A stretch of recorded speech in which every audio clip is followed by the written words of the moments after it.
Welcome to lesson 10 on power system analysis. In this lesson, we will be continuing from what we did in lesson 9, that is transmission line steady state operation. In lesson 9, we talked about the power flow equations on transmission line under steady state operating conditions. We also discussed how we can compensate for the reactive power flow on the line and thereby maintain the voltage profile on the line. We discussed there static compensation equipment. We also discussed about the rotating compensation equipment. In this lesson, we will talk about the transformer taps and the combination of these equipments. We will also discuss something about the regulating transformers, how we can control the voltage and power flow on the line using these regulating transformers. And after this, we will try to solve some problems which will clarify most of the ideas that we discussed in lesson 9 and what we will be discussing in lesson 10 today. So, we will start with voltage control of a line using tap changing transformers. Here we have this transmission line .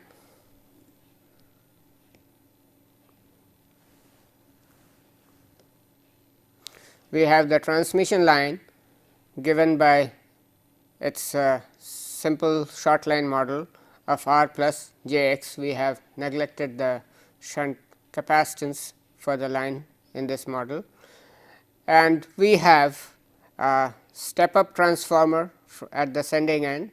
We are assuming that we have a generator on this side and we have a step up transformer here.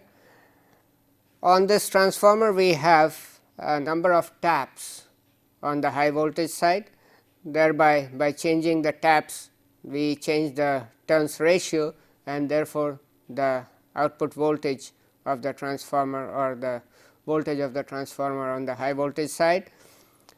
Then on the receiving end, we again have a step down transformer where we have again taps on the high voltage side, and by changing the tap on this side we can get the change in voltage at the load end. Therefore, for any given at the voltage at the supply end, we can, by managing the taps on the two sides of the transmission line, that is on the two transformers on the two sides of the transmission line, we can control the voltage to the load. Now, these taps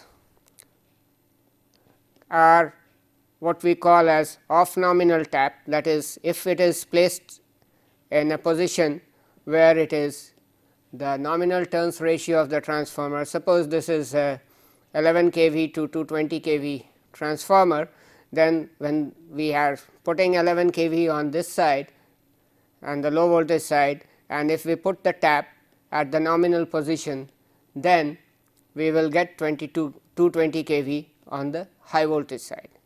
And if we place the tap on the upper side of the nominal tap or on the lower side of the nominal tap, we will get different voltage. If we put it on the upper side, we will get higher voltages. If we put it on the lower side, we will get lower voltages. Normally, the transformers may have taps which can be in terms of variation of plus minus 5 to 10%, with variation at each tap of the order of 2% or 2.5% or so. Similar thing we have on the low voltage side. Here also we can place the taps at the nominal position, then we will get the nominal voltage ratios. If we place the tap above or below, then we will get different voltages. Like if we put it above the nominal position, then the load voltage is going to be somewhat lower than what it will be if it is placed at the nominal position, because high voltage side the turns ratio, number of turns, it will increase, whereas the low voltage side, the number of turns being same, the ratio will get reduced.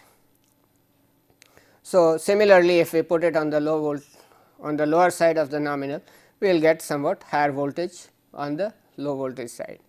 Now, normally these taps are always placed on the high voltage winding.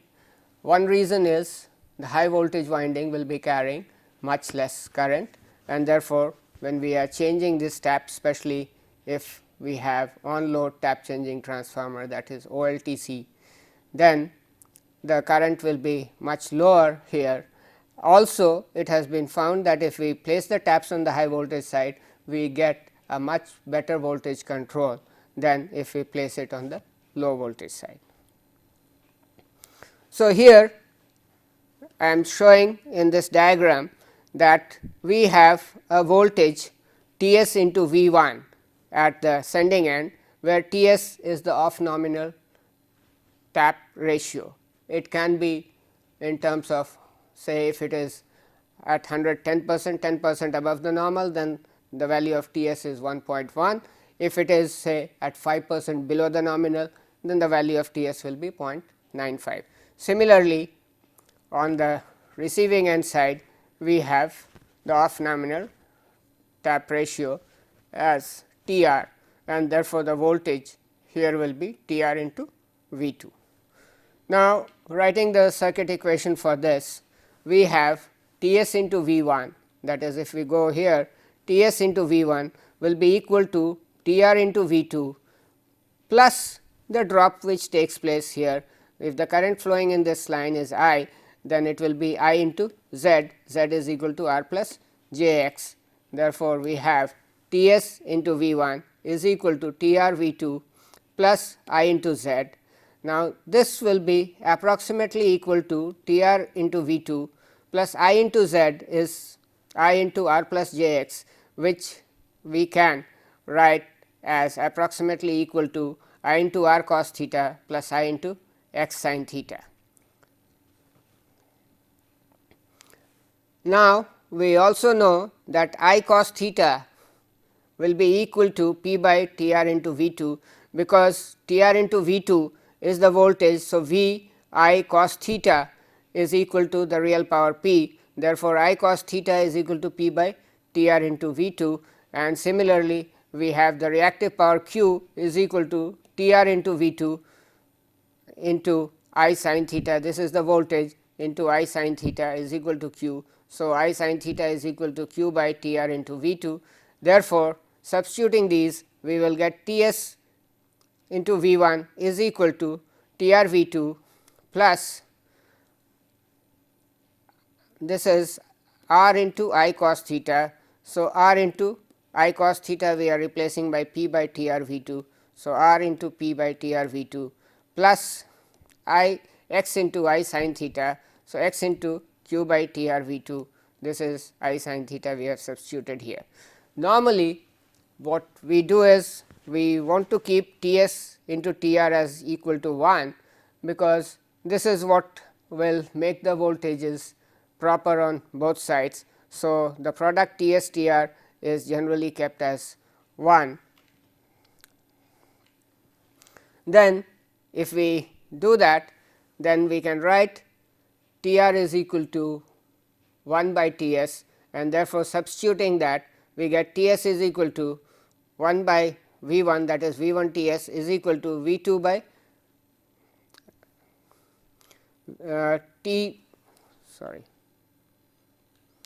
here T r into V 2. So, T r into V 2 I am writing T r as 1 by T s. So, this becomes V 2 by T s plus T s into R P plus x q by V 2, which if we multiply the both sides by T s, then we get T s square is equal to V 2 by V 1, because this T s will cancel out, plus T s square because it is multiplied by T s. So, T s square R P plus x q divided by V 2.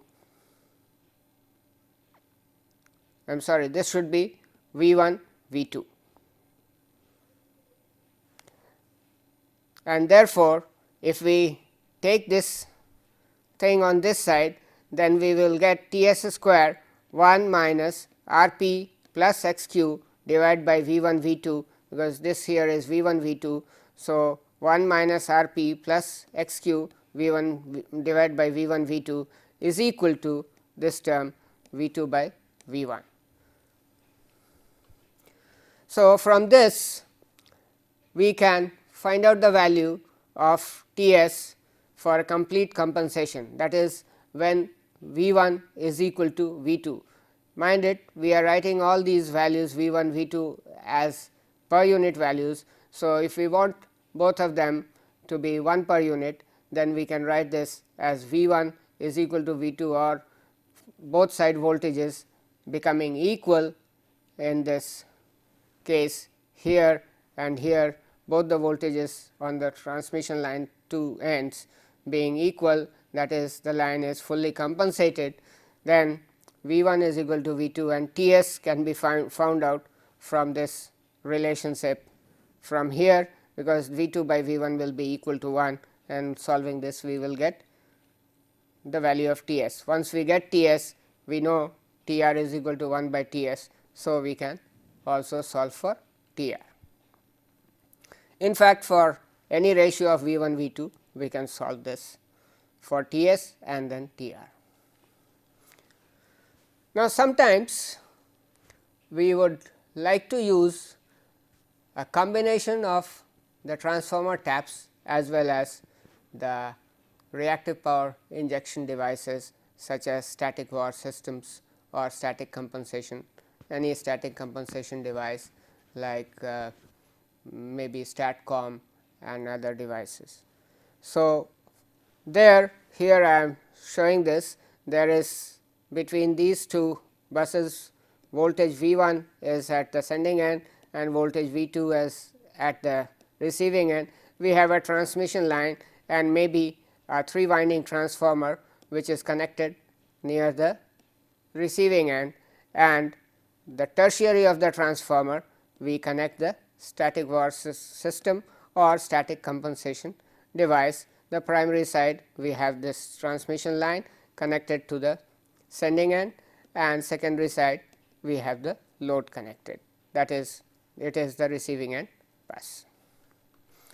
The whole diagram in electrical circuit can be represented by this, where we have V 1 the sending end, the current I is flowing through this, X 1 is the reactance of the transmission line, we have neglected the resistance.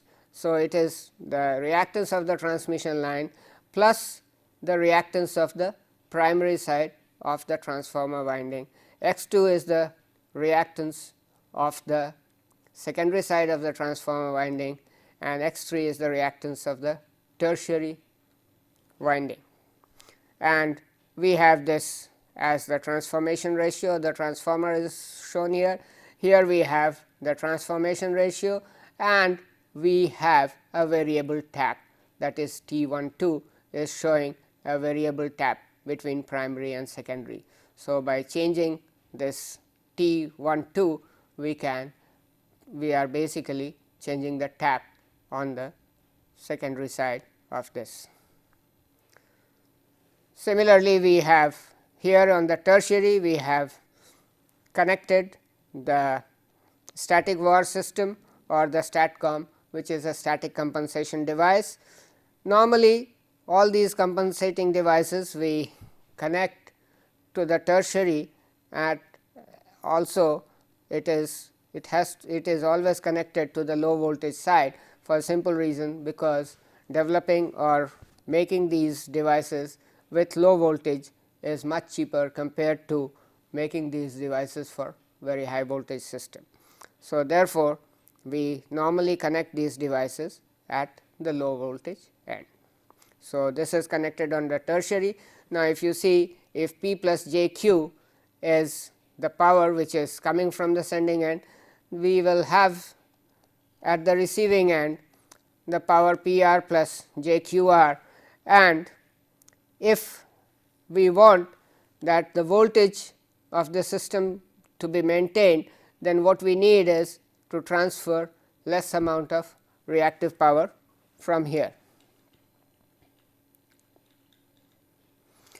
Less amount of reactive power from here, because we know that if we transfer less amount of reactive power, the voltage at this point will be much higher or much nearer to the voltage here, and therefore, by trying to inject the amount of reactive power through this compensating device, we can reduce or make this reactive power flow on the line and in the primary of the transformer to very low value or even 0. Sometimes we can even make it leading, and thereby we can control the voltage here. The other option is by changing the transformer taps, we can again regulate the voltage at V2. So, a combination of these two will give me a much larger variation over a larger load variation in the system. Now, many times we use regulating transformers. Basically, these transformers are used for injecting voltage into the transmission system. If we inject the voltage in the same phase as the voltage on the transmission system, then what we will be doing is either we can add the voltage and therefore boost the voltage, or if we want, we can inject the voltage in opposite phase, then we will be reducing the voltage or bucking the voltage. So, we can have a buck transformer or a boost transformer. Normally, in power system we will be using boost transformers most of the time, because with the increase in load, it is always the voltage which drops down. So, we try to inject voltage in phase with the voltage on the transmission line. That by that way we can control or the magnitude of the voltage. If we inject the voltage in not in phase with the transmission line voltage, but in quadrature or at some different angle, then we can be making a phase shift of the voltage as well, because the final voltage which is coming at the receiving end will be the sum of these two voltages, the sending end voltage plus the voltage which we are adding by this transformer.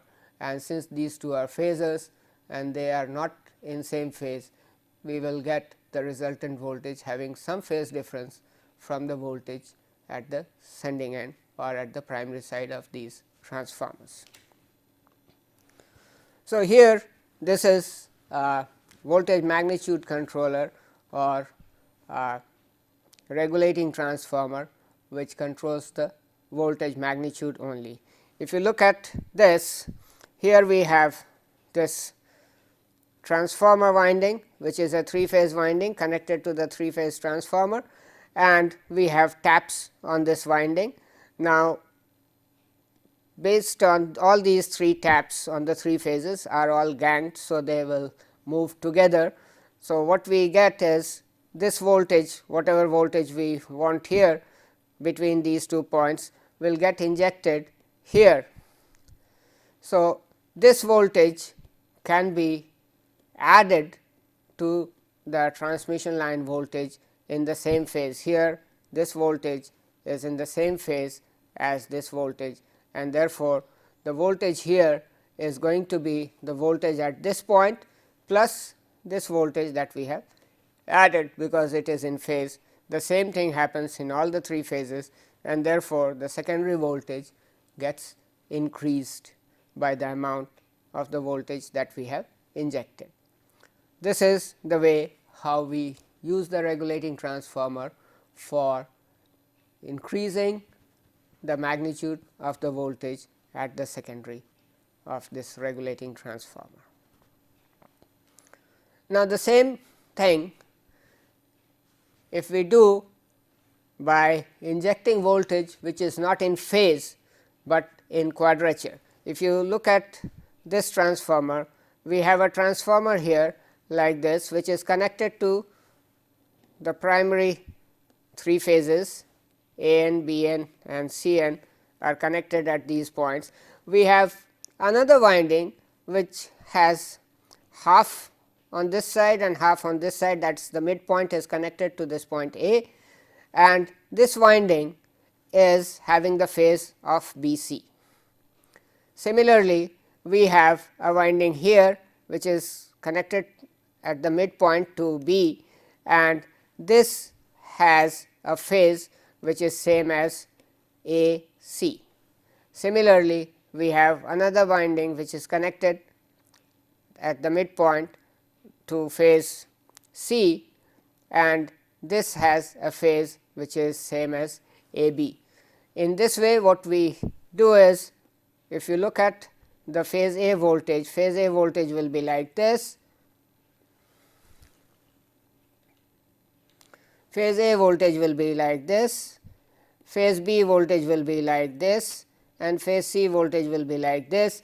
And therefore, we are seeing that we are adding or subtracting the voltage or adding any voltage which is in quadrature with phase A in this side or in this side. So, if we see in this present position, the 3 taps are placed like this, then we have a voltage V A on which we have this much voltage added, that is delta V A n is added here. Similarly, we have voltage B plus delta B n is added here, we have voltage C plus delta C n is added here, and if we see the phasor, it comes out to be V A is the voltage plus delta V A n is added here, V B is the voltage plus delta V B n is added here, V C is the voltage and delta C n is added here. So, now the new voltage A dash, B dash and C dash will be these points, and we see that though there may not be large change in the magnitude, the angle of these phases have changed, that is A dash is now leading A by this angle theta. Similarly, C is leading this C by this angle theta, and B is leading this B dash is leading B by this angle theta. So, this is what we call as a phase regulating transformer or phase shifting transformer. This is how it works, and we can change the phase angle of the voltage. And what is the consequence of changing this phase angle? As we have seen earlier, the real power P is given by V s V r by x into sin delta. Since V s V r are regulated to be very near to 1 per unit and x of the transmission line is a constant. Therefore, to change the real power flow on the transmission line, the only thing that we can do is change this angle, power angle delta, which is the angle by which V s leads V r. And therefore, if you see here, by changing this angle, we can change the power flow. So, by changing the angle of at V r or at V s, we can change the power flow on a transmission line, and phase shifting transformers are used for this purpose. Of course, nowadays with power electronic devices coming into picture, we have new kinds of controllers which we use for power system transmission line voltage and power control. These devices are called flexible AC transmission system devices or FACTS devices, because they allow you the flexibility of controlling the power flow and the voltage and thereby the reactive power flow on the transmission line. So, both real and reactive power flow on a transmission line can be controlled using these FACTS devices. Now, we will take up some simple examples on transmission line operation to understand the concepts that we learned in lesson 9 and 10. So, first example is a 50 hertz 132 kV 138 kV 3 phase transmission line is 200 kilometer long. The distributed line parameters are R is equal to 0.1 ohm per kilometer, L, that is the inductance, is equal to 1.2 millihenry per kilometer. The capacitance C is 0.01 microfarad per kilometer. The conductance is 0. The transmission line delivers 40 megawatt at 132 kV with 0.95 power factor lagging. Find the sending end voltage and current and also the transmission line efficiency. So, what we are given is the transmission line parameters, its resistance, its inductance and capacitance per kilometer length, and we have the line length given. We also know that the transmission line has to deliver 40 megawatt at 132 kV, means the receiving end voltage is 132 kV and the receiving end power is 40 megawatt at 0.95 power factor lagging. We have to find the sending end voltage, that is Vs, and current, that is Is, and also the transmission line efficiency. So, let us see how we work it out. Now, for the given values of R, L and C, we have omega, that is the equal to twice pi into f, f is 50 hertz. Therefore, we can calculate the series impedance per unit length or per kilometer as 0.1, which is the resistance, plus j 0.377, that is twice pi f into L, that is 1.2 millihenry per kilometer. So, this comes out to be 0.1 plus j 0.377, which is equal to 0.39 with an angle of 75.14 in ohms per kilometer. Similarly, the shunt admittance can be computed as j omega c, which comes out to be twice pi into 50 into 0.01 microfarad per kilometer. So, when we do that multiplication, this is j omega into c, then this comes out to be j 3.14 into 10 to power minus 6. This is equal to 3.14 into 10 to power minus 6 with an angle of 90 degrees. The unit will be mho per kilometer. Now, using this Z and Y, we can calculate the characteristic impedance ZC. ZC is given by square root of Z by Y. So, substituting the value of Z and Y, we get ZC is equal to 352.42 with an angle of minus 7.43. This will have units of ohm, because the length kilometer per kilometer will cancel out and this will have the unit ohm. Similarly, we can calculate gamma L. This is L is 200 and gamma is given by root Z into Y. So, substituting the values, we get this as equal to 0.2213 with an angle of 82.57 degrees, which can be written in rectangular coordinates as 0.0286 plus j 0.2194. So, now that we have calculated gamma L and ZC, we can find out also the values of sin hyperbolic gamma L and cos hyperbolic gamma L. Sin hyperbolic gamma L is equal to e to the power gamma L minus e to the power minus gamma L divided by 2, which is, after substituting the value of gamma L, will come out to be 0.2195 with an angle 82.67. Similarly, cos hyperbolic gamma L will be equal to e to the power gamma L plus e to the power minus gamma L, this whole divided by 2, which will come out to be on substituting the values of gamma L, this comes out to be 0.975 with an angle 0.37 degrees. So, knowing sin hyperbolic gamma L, cos hyperbolic gamma L and Z c, we can calculate the ABCD parameters for the transmission line.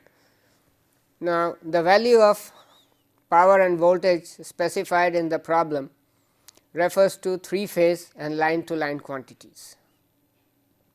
That is, the values that we are given in the problem is in terms of 132 kV, which is a line to line voltage, and 40 megawatt, which is a 3 phase power. Therefore, the V2 or the receiving end voltage magnitude is equal to 132 by root 3, we are talking of per phase value or phase to neutral value. So, it is 132 divided by root 3, which comes out to be 76.2 kV, because we would like to work on a single phase basis. Therefore, we will convert all the line to line voltages into line to neutral voltages and 3 phase power into single phase power, that is power per phase. Also, we will use V2, the receiving end voltage, as a reference. Therefore, the angle of V2 we will take as 0 degree. Therefore, the phasor V2 is equal to 76.2 angle 0 degree in kilovolts, and the per phase power supplied to the load will be equal to 40 is the 3 phase power. So, 40 divided by 3, that is 13.33 megawatt. Given the value of power factor, which is 0.95, we can find out the current at the receiving end I 2. Now, we know P is equal to V I cos phi. So, the receiving end power P load will be equal to, this is cos phi, 0.95 into V into I, and therefore, substituting the value of P load and V 2, we get I 2 as equal to 184.1 amperes. We also know that the phase angle between V 2 and I 2 is given by cos inverse 0.95, which is the power factor angle. So, also since I 2 lags V 2 by cos inverse 0.95, which is 18.195 degrees. Therefore, we can write the phasor I 2 as I 2 is equal to 184.1 with an angle of minus 18.195, because I 2 is going to lag the voltage V 2, because the power factor is 0.95 lagging. Therefore, now we can calculate the sending end voltage V 1, which will be given by A V 2 plus B I 2, and A is cos hyperbolic gamma L and B is Z c sin hyperbolic gamma L. Therefore, V 1 is equal to V 2 cos hyperbolic gamma L plus I 2 into Z c sin hyperbolic gamma L. Now, if we substitute the value of cos hyperbolic gamma L, sin hyperbolic gamma L and Z c, then we will get the value of V 1 as equal to 82.96 with an angle 8.6 degrees in kilovolts. So, V 1 is 82.96 kilovolts with an angle of 8.6 degrees. Now, this is a line to neutral voltage at the sending end.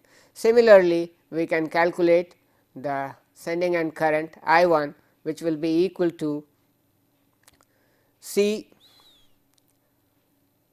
which will be equal to C V 2 plus D I 2, D is equal to A, which is equal to cos hyperbolic gamma L, and C is sin hyperbolic gamma L by Z c. Therefore, I 1 is equal to I 2 cos hyperbolic gamma L plus V 2 by Z c sin hyperbolic gamma L. Substituting the value of V 2 Z c sin hyperbolic gamma L, cos hyperbolic gamma L and I 2, we will get I 1 as equal to 179.46 with an angle of 17.79 degrees.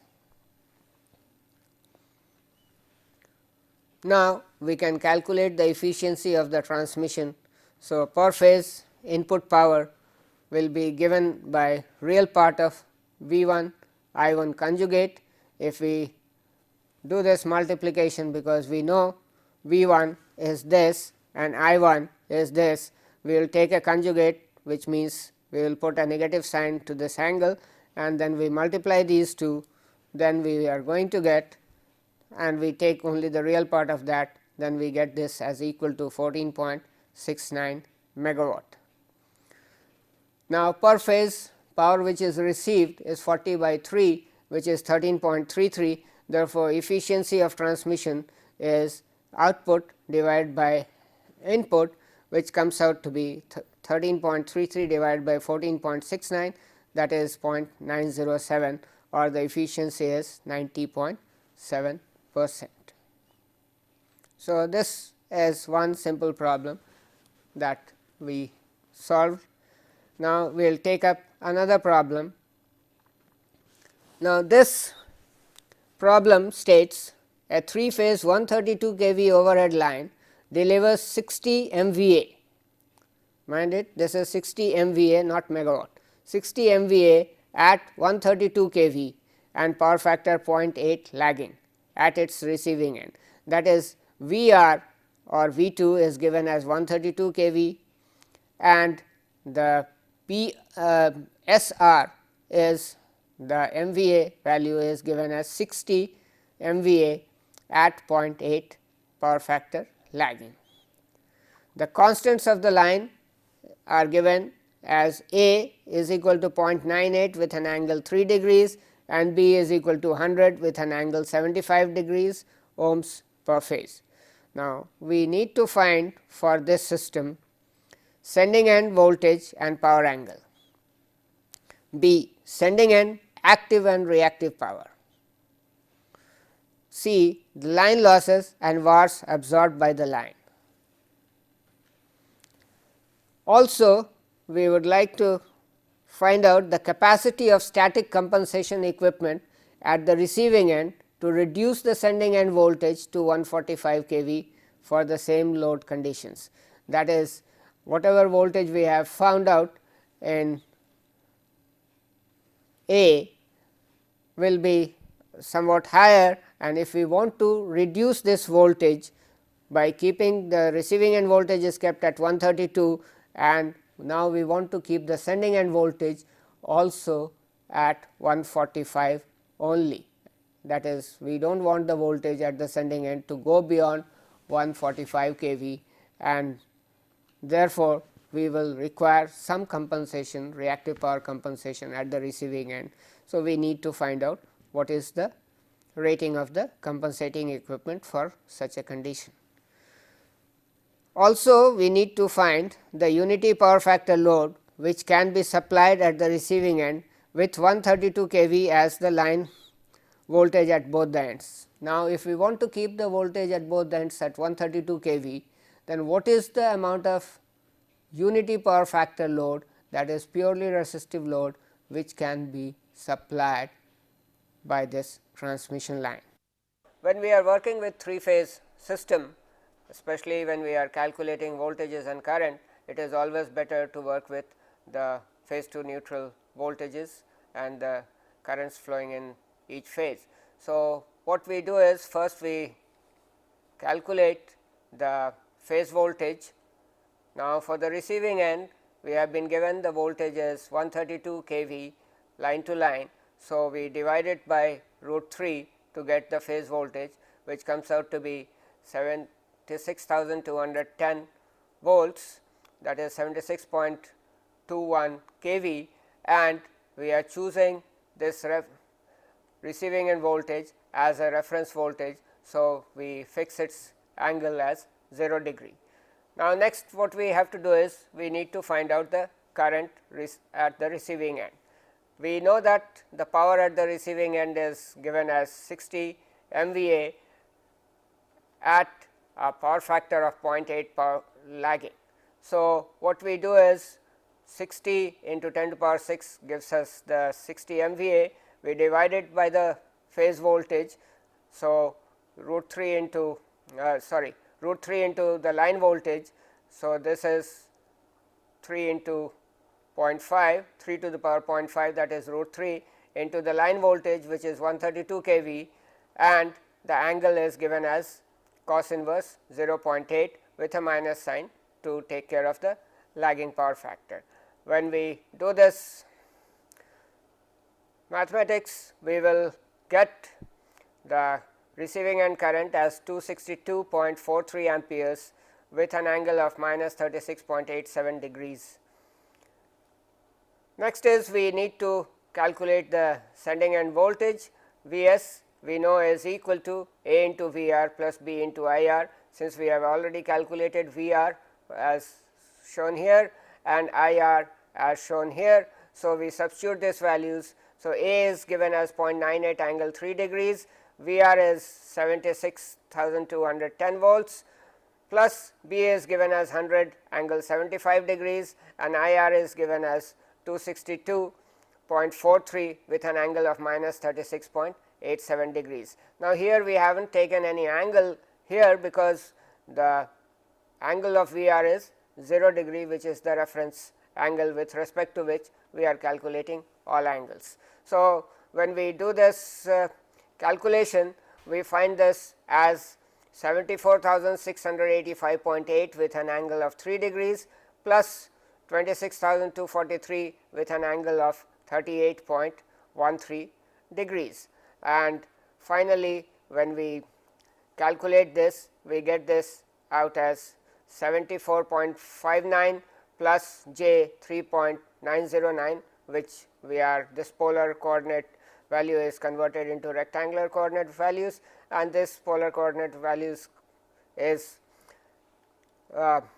put into rectangular coordinate values, then it comes out to be 20.64 plus j 16.20, and since these are in thousands, so we are multiplying this into 10 to the power 3. So, here instead of writing these thousands, we have taken this 1000 here.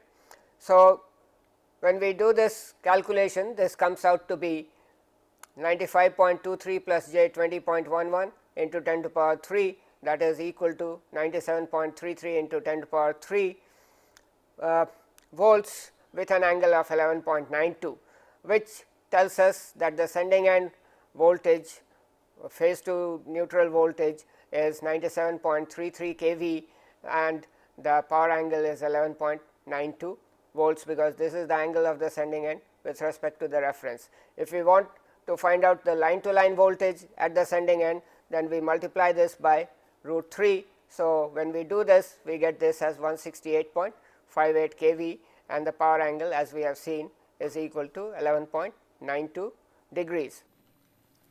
Now, for the B part, where we need to find out the sending end real and reactive power, we have 3 phase power in megawatt given as SS is equal to A Vs square divided by B with an angle of beta minus alpha.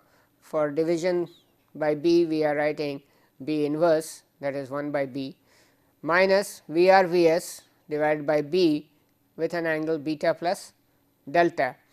Now, here mind it, when we are writing this as 3 phase power, then we are writing Vs Vr all as line to line voltages.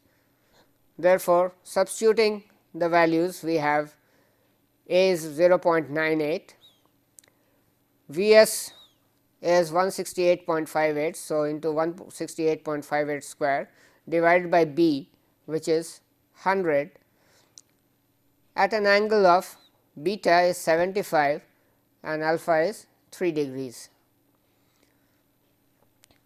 minus Vr into Vs, that is 132 into 168.58 divided by 100, which is B in here.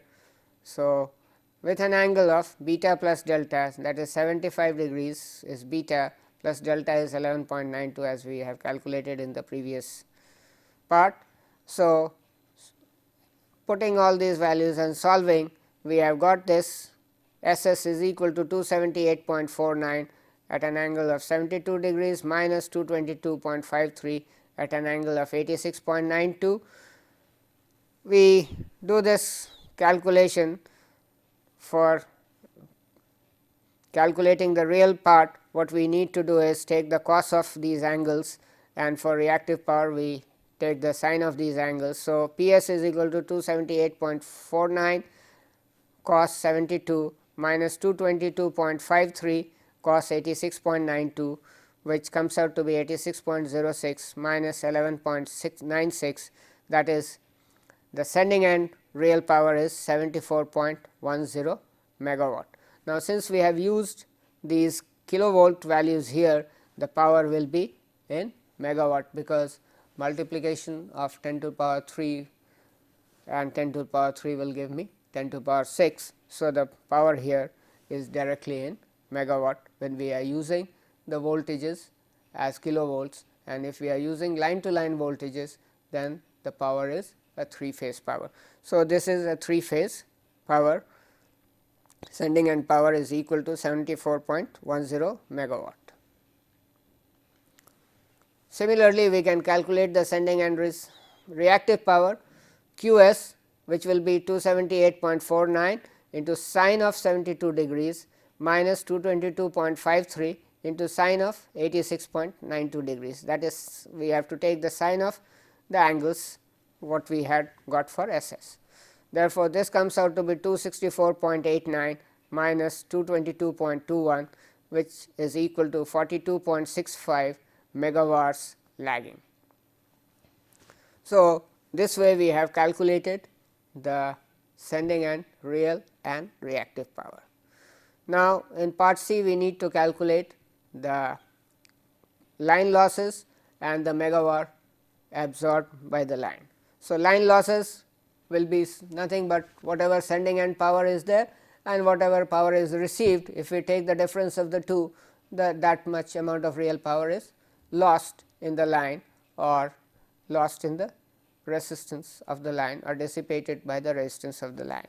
Therefore, line losses is equal to P s minus P r, which is equal to 74.10 minus the receiving end real power will be 60 into 0.8. So, MVA into cos phi. So, 60 into 0.8, that is 48. So, therefore, line losses comes out to be 26.10 megawatt, which is quite a large amount of loss. Almost 1/3 power is getting lost in the line. Similarly, MVAR absorbed by the line will be whatever is the MVAR at the sending end, whatever is being sent on the line, and whatever is being received at the receiving end. So, Q s minus Q r, which is coming out to be 42.65 minus 60 into 0.6, that is sine of the power factor angle. So, this is 60 into 0.6, which comes out to be 6.65 MVAR. That is, this much 6.65 MVAR is being absorbed by the line itself. Next, we say that we want to keep the sending end voltage at 145 kV and the receiving end voltage is kept at 132 kV, then what is the amount of compensation that is required? Now, since we are transmitting 60 MVA at 0.8 power factor lagging, which comes out to be 48 megawatt. Therefore, for this P r is equal to 48, V s is equal to 145 kV, V r is equal to 132 kV. Since this is in megawatt and these are in kV, so we need not write those 10 to the power 3 and 10 to the power 6. So, P r is equal to V s V r divided by B into cos beta minus delta minus A into V r square by B into cos beta minus alpha. Now, here we know P r value is 48. So, we substituting all the values, we will get 48 is equal to 145 into 132 V s into V r divided by 100 into cos of beta minus delta.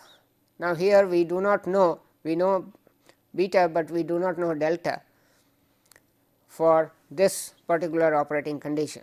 Therefore, we have not substituted any value here, and for these terms A is 0.98, V r is 132. So, A V r square divided by B into cos beta minus alpha, that is 75 minus 3.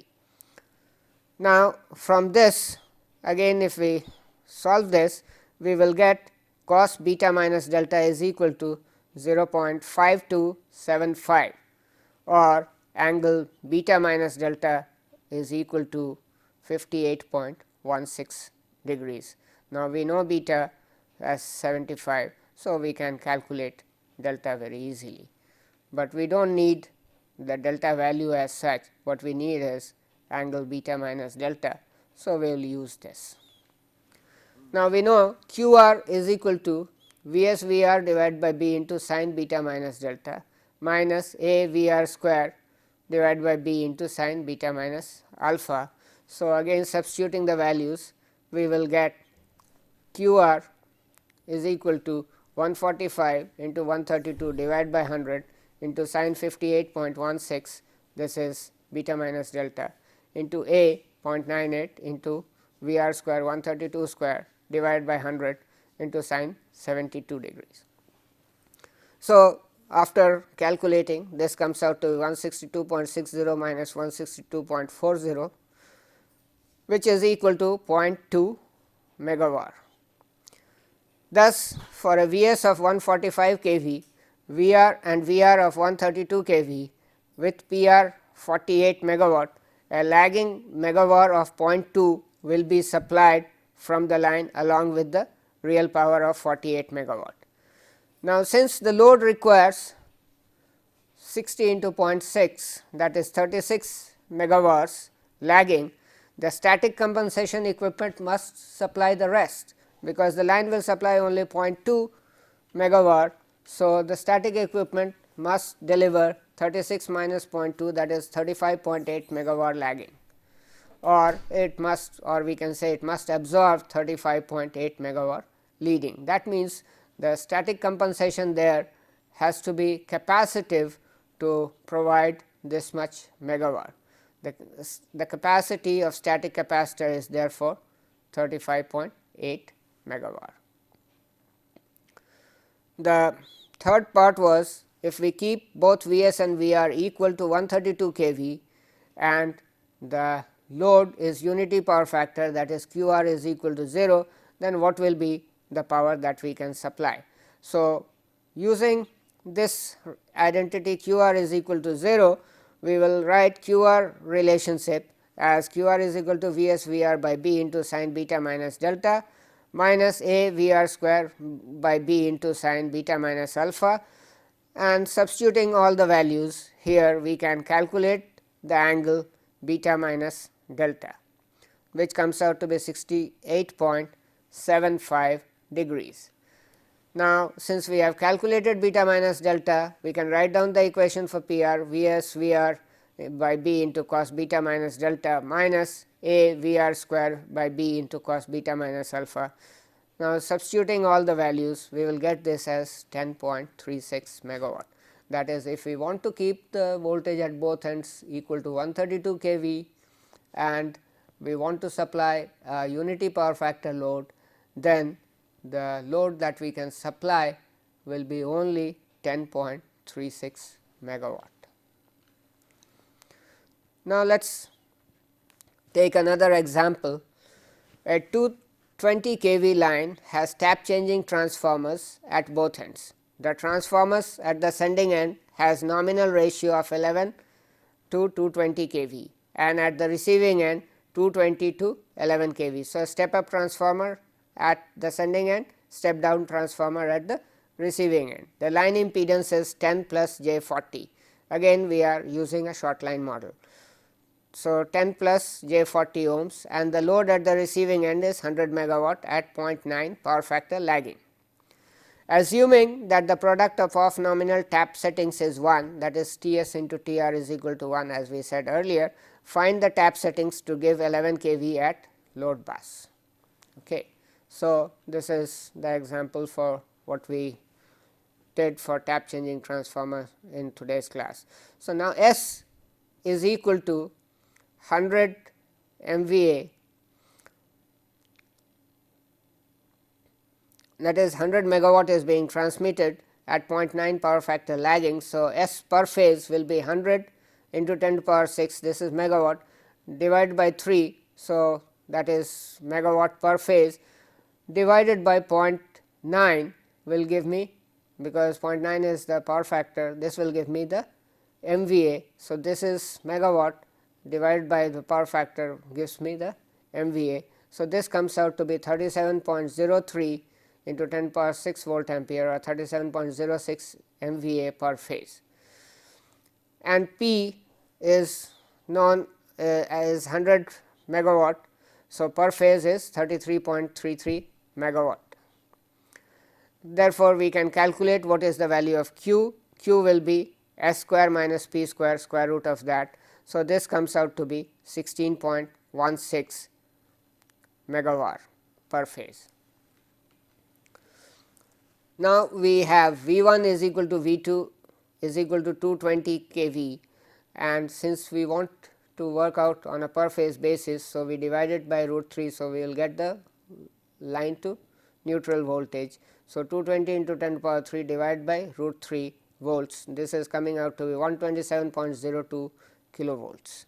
Now, R is given as 10, X is given as 40. Therefore, substituting this on the relationship for the transformer that we had derived today, 1 by T s square is equal to 1 minus R into P plus X into Q divided by V 1 V 2. So, substituting all these values of R, P, X, Q, V 1, V 2, we get T s is equal to 1.0317, and therefore, T r is equal to 1 by T s, which will be 0.9692. So, if we keep these off nominal taps, T s as 1.0317 and T r is equal to 0.9692, both end voltages will be equal to 220 kV line to line. So, with these 3 examples, we will end today's lesson, and in the next lesson we will review whatever we have learned about the transmission line. So, thank you very much.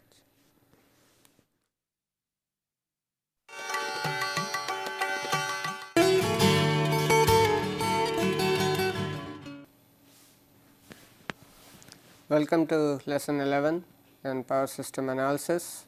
In this lesson, we will be mainly reviewing whatever we have learnt on transmission lines.